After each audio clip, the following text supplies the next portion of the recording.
रायवन dolphin force की team ने police के मुकाबले के बाद 5 खतरनाक कार सवार डाकुओं को गिरफ्तार कर लिया, जिनके पास से जदीद असला, हजारों गोलियां बरामद। मुलजिमान को हसास अदारों के सुपुर्द कर दिया।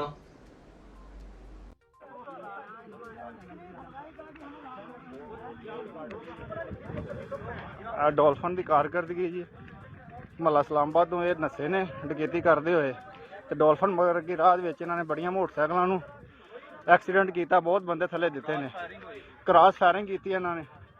इधर देख शक्ल इधर कर अपनी।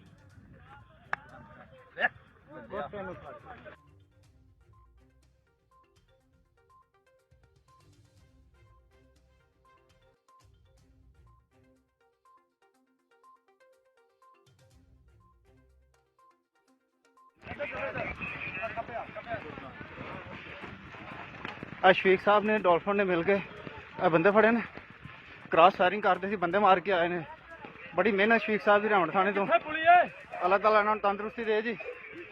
बड़ी मेहनत की बड़े दौड़ के बंदे फड़े ने।